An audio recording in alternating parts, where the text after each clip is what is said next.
जनता party के नेता हैं, ये इस वक्त हमारे साथ हैं। किससे टक्कर मानते हैं आप? नहीं, देखिए हमारी तो टक्कर किसी से नहीं है। आप खुद से? नहीं, आपकी टक्कर हम अपना टारगेट खुद तय करते हैं, खुद से सेट करते हैं। देखिए हम लोगों ने टारगेट तय किया है कि जहां भी हम सत्ता में, हम कोशिश करेंगे कि 51% वोट हमें मिले। तो इसी जब आप 51% होते हैं, सामने कोई टक्कर नहीं होता। और लोकसभा चुनाव में हम वहां तक पहुंच गए थे, और विधानसभा चुनाव में हम कोशिश है अगले चुनाव तक हम यहाँ भी विधानसभा में भी 51 तक पहुँचेंगे। उसके बाद कोई टक्कर नहीं, जो भी सामने आए, जब आधे से ज़्यादा लोग आपके साथ होंगे तो बाकी जो भी आए। इस बार एक मजबूत विपक्ष आपको देखने को मिल रहा है, उसे आप कैसे देखते हैं? नहीं, हम तो 2014 से देश में तो है ही नहीं है, नहीं, लेकिन यहाँ उत्तर प्रदेश में है। नहीं, देखिए इसे लोकतंत्र के लिए कैसा? नहीं, देखिए उत्तर प्रदेश में पिछली विधानसभा चुनाव में भी मान्यताप्राप्त विपक्षी दल था समाजवादी पार्टी का, क्योंकि 10% सीटें होती हैं। हाँ, देश में नहीं है 2014 से।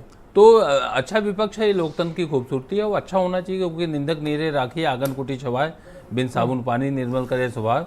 तो विपक्ष अच्छा रहेगा तो हमें भी काम करने में सुविधा रहती है। अगर हम कहीं कोई गलती करते हैं, अगर कोई टोका टोकी करने वाला, देखिए कोई भी मानव स्वभाव होता, सभी मनुष्य हैं, तो कोई आदर्श नहीं होता, कोई ईश्वर नहीं है, तो गलती करता है। तो विपक्ष का रोल है वो टोका टाकी करना। विपक्ष अपना रोल अगर ये निर्वाह करता है तो अच्छी बात है। तमाम समस्याएं हो सकता है, अगर किसी समस्या पर हमारा ध्यान नहीं जाता, विपक्ष उठाता है तो हम उसका स्वागत करेंगे। और हम जो भी सकारात्मक सुझाव आएंगे किसी भी पार्टी के, इवन चाहे कांग्रेस के 2 सदस्य हैं या बसपा के 1 सदस्य है, अगर उनका भी कोई सकारात्मक सुझाव आएगा, रचनात्मक सुझाव आएगा, हम उसका स्वागत करेंगे और जनहित में उसको लागू करने की कोशिश करेंगे।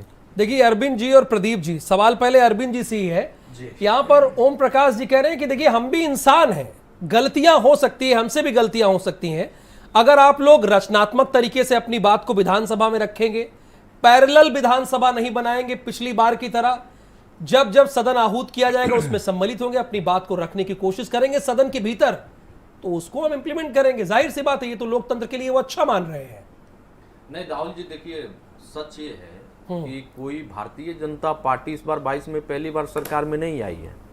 पिछले 5 साल का कार्यकाल आपने भी देखा, हमने भी देखा, और भारतीय जनता पार्टी के जो साथी इस बात को कह रहे हैं उन्होंने भी देखा है। लेकिन और इतना ही नहीं, देश और प्रदेश में रहे हम लोगों की, देखिए राहुल जी बात होती रहे, पूरे मौका मिलेगा। 1 घंटे की डिबेट है, 1 घंटे की डिबेट है।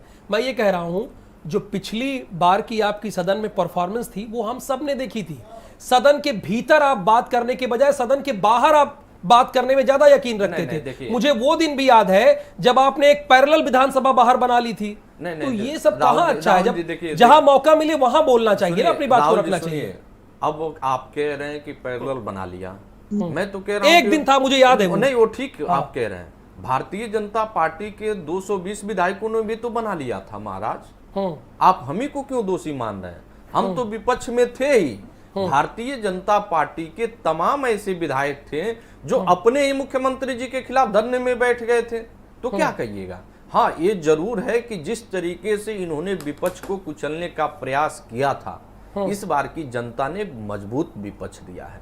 और कहीं ना कहीं ये आप जो मजबूत विपक्ष के रूप में देख रहे हैं समाजवादी पार्टी को, इसमें कितना योगदान माननीय श्री शिवपाल सिंह यादव जी का ये सबको पता है। लेकिन आज क्या हश्र हो रहा है? तो कहीं ना कहीं भारतीय जनता हश्र से क्या मतलब है? अब हश्र क्या हो रहा है? नहीं, अब क्लियर कर देगी ना आप नहीं, आप जनता को बताइए हश्र क्या। नहीं, समझना नहीं है, यहाँ पे क्लियर कीजिए थोड़ी कि एग्जाम अभी हो रहा है, बताइए अभी। राहुल जी, मजबूत विपक्ष तो तब बना रहेगा ना कि गठबंधन के सभी साथियों के साथ गठबंधन धर्म का पालन होगा। मैं तो कहता हूं कि गठबंधन धर्म का जब अच्छे से पालन होगा तो और मजबूत विपक्ष होगा। तो गठबंधन धर्म का पालन नहीं हो रहा है? नहीं हो रहा आपके यहाँ ना? नहीं हो रहा है। मैं सच कह रहा हूं, दावे के साथ कह रहा हूं।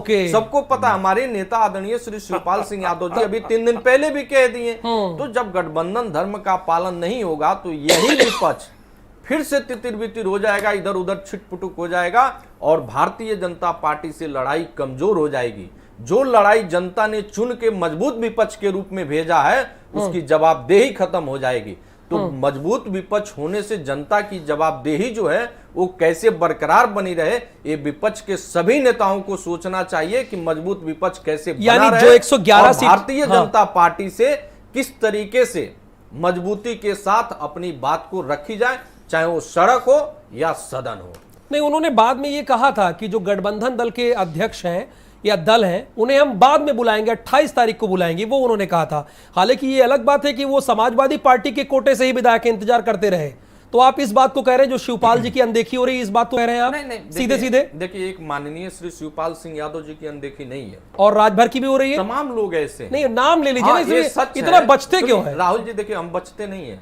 तो कौन, राजभर जी की भी अनदेखी हो रही है? वो तो राजभर जी के पार्टी के लोग बताएंगे।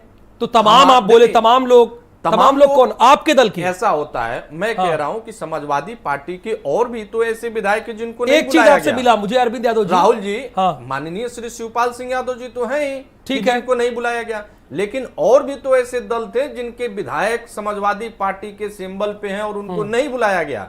तो मैं कह रहा हूं कि जब विपक्षी कमजोर हो जाएगा तो जनता की जवाबदेही आप कैसे तय करेंगे? जनता ने अगर आपको यही जनादेश दिया है कि आपको विपक्ष में बैठना है, तो विपक्ष की आवाज मजबूती के साथ कैसे उठेगी महोदय? यही सवाल मैं वरिष्ठ पत्रकार से लूंगा कि विपक्ष तो मजबूत है लेकिन तितर बितर हो जाएगा। लेकिन उसके पहले प्रदीप जी हमारे साथ हैं। प्रदीप जी, आपने चुनाव के पहले भी एक माहौल बनाने की कोशिश की थी उत्तर प्रदेश में, लेकिन मुख्य विपक्षी दल के तौर पर तो समाजवादी पार्टी उभर कर सामने आई। आप कहां पाते हैं खुद को? देखिए, निश्चित तौर पर इस चुनाव में माहौल दो भागों में बटा हुआ था।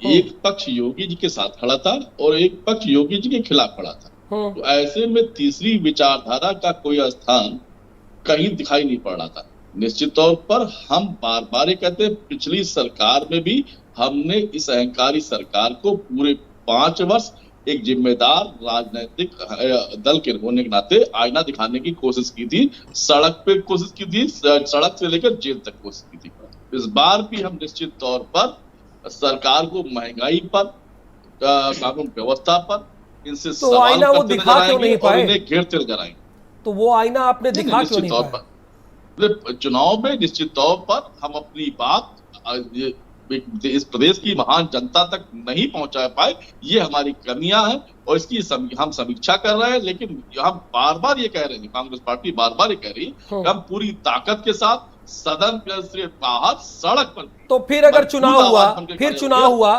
तो जनता तो या तो भारतीय जनता पार्टी समाजवादी पार्टी की तरफ ही देखेगी। तो क्या फिर आप कहेंगे उसको लेकर क्या कर रहे हैं आपकी आपकी उपस्थिति भी उत्तर प्रदेश में दर्ज हो, लोग देखें, आपको भी समझें, आपकी बात को भी सुने, आपकी बात को भी सीरियसली लें? प्रदीप जी, हमारी बात देखिए, आप बताइए, महिला सशक्तिकरण के मुद्दे को हमारी नेता प्रियंका गांधी ने जब उठाया, न सिर्फ आपने बल्कि उत्तर प्रदेश की राजनीति ने उसने गंभीरता से लिया।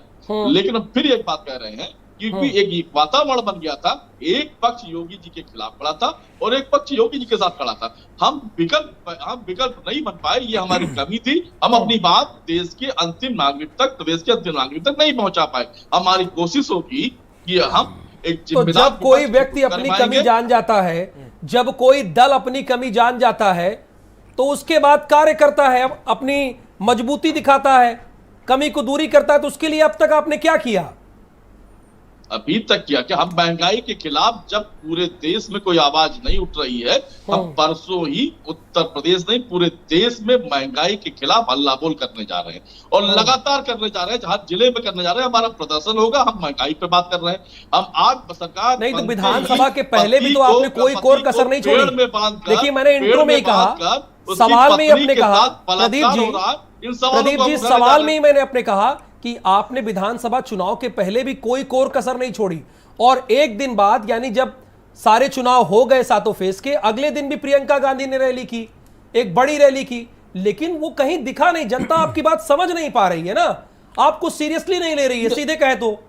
नहीं, बात ये नहीं, देखिए, महिला सशक्तिकरण का मुद्दा हमारे लिए और क्या बात है नहीं है। आरएलडी से वोटिंग परसेंटेज में अगर देखेंगे, प्रदीप जी देखिए, बात समझिए ना, अगर वोटिंग परसेंटेज में आपका वोट आरएलडी से भी कम रहेगा तो हम इसे कैसे देखें? कांग्रेस पार्टी के लिए, हमारी नेता प्रियंका गांधी के लिए राजनीतिक मुद्दा नहीं है।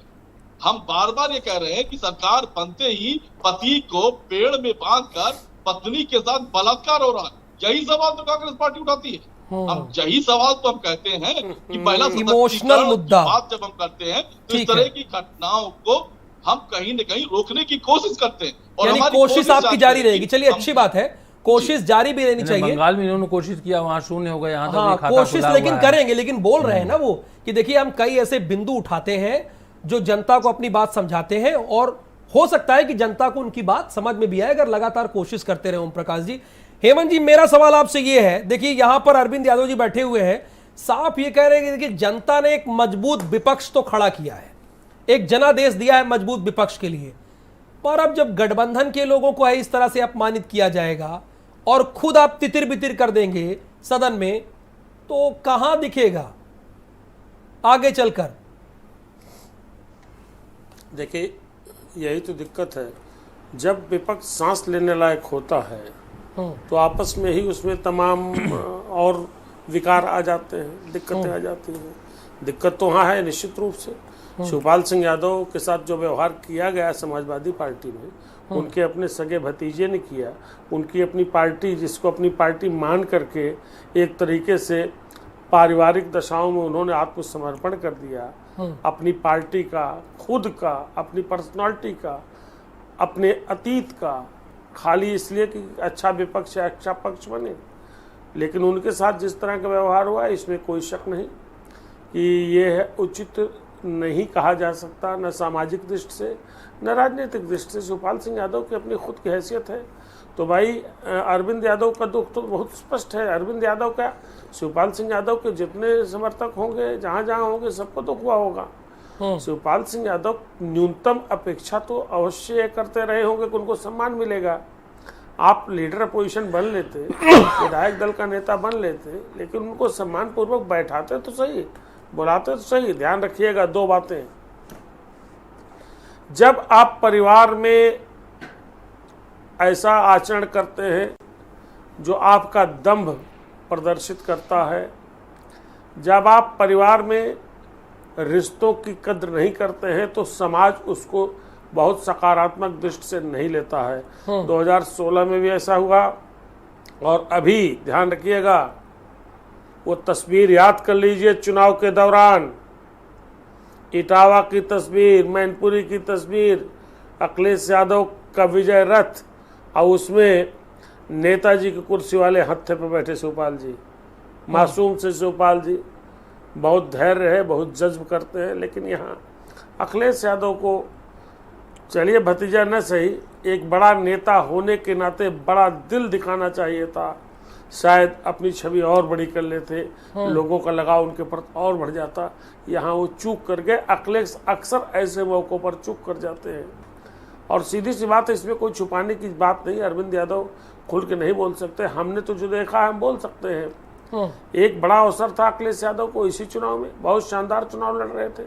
अगर उन्होंने कुछ और चीज़ों पर थोड़ा अपने आप को अनुशासित बना लिया होता, जैसे उन्होंने अपनी संपूर्ण छवि यानी काया पलट की कोशिश की थी, मुस्लिम परस्ती, यादव परस्ती और परिवारवाद, इससे बचने का जो कुछ उन्होंने उद्यम किया था, ठीक किया था, थोड़ा और अनुशासन दिखा लेते अपने भीतर, तो शायद ये जो 125 की संख्या है अपोजिशन की यानी गठबंधन की, ये 150 से 175 भी जा सकती थी श्रीमान जी। बहुत सी सीटें हैं, बहुत कम। यानी आप बीजेपी को कड़ी टक्कर देना चाह रहे थे। आप ध्यान रखिए, 150 से 75 बता रहे हैं हेमंत जी, अगर अपने आप को खुद थोड़ा अनुशासित कर लिए होते तो। देखिए राहुल, मैं इस देश में आपका भारत समाचार गवाह है, 10 चैनल गवाह हैं। भारत समाचार की बात इसलिए करता हूँ कि उससे मेरा अपना लगाव है, मैं उसका हिस्सा स्वयं को मानता हूँ। अकेला पत्रकार हूँ, नहीं, बहुत अच्छी बात है, हम भी आपको अहम हिस्सा मानते हैं, और आखिरी चरण के चुनाव तक मैंने हमेशा ये कहा कि भारतीय जनता पार्टी का अपर हैंड है, भारतीय जनता पार्टी ये चुनाव जीत रही है। तो इस बात से इनकार कौन कर रहा है कि किसने इनकार किया? जो आपकी बात है वो सारी आर्काइव है, कौन इनकार कर रहा है? आप राजनीति को अच्छे से जानते समझते हैं, और एक पत्रकार बात ना पकड़ पाए तो क्या बात? आपने कहा बिल्कुल ठीक है राहुल, ये बात, ओहो, मैंने भारत समाचार को इंडोर्स करके बात कही कि ये इस प्लेटफॉर्म पे जरूर मैंने कहा है। दूसरी बात, खंडन भी नहीं कर रहे हैं, मैंने यह भी कहा है, ध्यान रखिएगा, पहले ध्यान रखिएगा मैंने क्या कहा। मैंने यह भी कहा उसी चुनाव के दौरान कि चलिए चौथे चरण में चुनाव हो गया शिवपाल सिंह यादव का, जसवंत नगर से फ्री हो गए। अगर आप समझते हो कि जसवंत नगर भर की उनकी क्षमता है, तो 20 फरवरी के बाद शिवपाल सिंह यादव का कितना बड़ा इस्तेमाल किया अखिलेश यादव ने, क्या योजना बनाई। शिवपाल सिंह यादव का कद अगर समाजवादी पार्टी में 3 नेताओं को गिना जाए तो मुलायम सिंह, शिवपाल और अखिलेश यादव, यानी घर के लोग ही, कोई बाहर का नहीं, घर ही के लोग हैं। समाजवादी पार्टी में 3 बड़े नेताओं की अगर बात करें तो आपने कहा कि तीनों घर के, मुलायम सिंह यादव और उसके बाद शिवपाल यादव और अखिलेश यादव, एक ही परिवार के, एक ही परिवार के, एक ही घर के, एक ही जात के। राहुल में एक पल में अपनी बात इसका खाली मैं एक कंक्लूजन पे पहुंच जाऊं, बस एक पल में। बिल्कुल बोल दीजिए आप, कह मैंने दीजिए। तब भी सवाल उठाया था कि आखिर अखिलेश यादव शिवपाल सिंह यादव की क्षमताओं का इस्तेमाल क्यों नहीं कर रहे हैं। सेंट्रल यूपी, ईस्टर्न यूपी में शिवपाल सिंह की स्वीकार्यता है, उनके फॉलोअर्स हर जिले में है, हर तहसील में है, बहुत बड़ी संख्या में है, उनका इस्तेमाल करिए। और ध्यान रखिएगा, जहां 450, 750, 1200, 1100, 1900, 3000 वोट से अखिलेश यादव हारे हैं। अगर शिवपाल उन स्थानों को मत दिए होते तो यह अंतर और कम हो जाता, और कम हो जाता, ये आप कह रहे हैं, और कम हो जाता। हालांकि जितना भाजपा को था और भाजपा जीती, मेरे कहने का मतलब है उन्होंने शिवपाल सिंह का कोई इस्तेमाल ही नहीं किया। ठीक है, यही चीज अरविंद भी कह रहे हैं, यही चीज अरविंद भी कह रहे हैं कि देखिए अभी भी नहीं हो रहा है। ओम प्रकाश जी, ये तो इसी डिबेट में आपको दिख गया, जो आप कह रहे थे कि हमारा लक्ष्य जो है वो 51% का है, हम 51% के लिए काम करते हैं, बाकी 49 में सब लोग हैं। इसी डिबेट में देखिए विपक्ष के नेता के तौर पर अरविंद जी यादव जी यहां पर आए, इन्होंने कहा कि जो हमारे गठबंधन के नेता हैं उन्हीं का सम्मान नहीं हो रहा। आप तो उनका जिक्र बहुत करते हैं, हर चुनाव में करते हैं, उनके बारे में खूब बोलते हैं आप सुविधा अनुसार। नहीं, देखिए, एक तुलसीदास जी कहा गए हैं, जहाँ सुमति तहाँ संपत्ति नाना, जहाँ कुमति तहाँ विपत निधाना, क्या है, ऐसा कुछ है। तो जहाँ देखिए आपस में अगर तालमेल नहीं रहेगा, आपस में मिलजुल के नहीं, देखिए हम लोग तो पूरे समाज को लेकर चल रहे हैं, हमारी पार्टी में देख लेंगे कि हर वर्ग के नेता हैं, हर उम्र के नेता हैं, और सब लोग मिलजुल के काम कर रहे हैं। इतनी बड़ी पार्टी है, इतनी बड़ी संख्या में नेता है, इतनी बड़ी संख्या में विधायक हैं, सांसद हैं, और हर बूथ लेवल तक के हमारे पदाधिकारी हैं, और हम सबको समुचित सम्मान देते हैं। हम सबको कोशिश करते हैं सबको सक्रिय रखें, सबकी बातें सुनी जाए, सबका फीडबैक लें, इसीलिए हम ग्रो कर रहे हैं। कांग्रेस की बात है कि जैसा कि हमारे मित्र ने कहा कि भाई प्रियंका गांधी किसी की सुनती नहीं, जिनको प्रियंका ने जोड़ा, कौन से आपके मित्र ने कहा? प्रदीप जी ने कहा। प्रदीप जी ने। अच्छा, प्रियंका गांधी की सुनती नहीं, किसी की नहीं सुनती, इसीलिए कांग्रेस की स्थिति ये है कि प्रियंका गांधी किसी कार्यकर्ता की नहीं सुनती। कहाँ कहा उन्होंने नहीं कहा, मैं कर रहा हूँ। अच्छा, आपके पास कोई हमारा फीडबैक है, तो उसका असर ये आ रहा है कि आज बंगाल में शून्य हो गए। बंगाल में इनके ढेर सारे विधायक थे पिछले चुनाव में, जब पिछला चुनाव हुआ था इसके पहले वाला, तो इनके ढेर सारे विधायक थे, वहाँ शून्य हो गए। अच्छा, उत्तर प्रदेश में शून्य करने पर आप लगे हैं? नहीं, अपने आप हो रहे हैं, अपने कर्मों से हो रहे हैं। हमारे लगने, देखिए हमने बताया, हम तो एक कोशिश करते हैं, हम 51% का टारगेट है हमारा। भाई बाकी जो आएगा अपना लड़ेगा, विपक्ष में रहेगा, हमारा स्वागत है उसका भी, जो भी आए। लेकिन ये अपने कर्मों से विपक्ष के रूप में भूमिका इनकी खत्म होती जाए। देखिए पंजाब में थे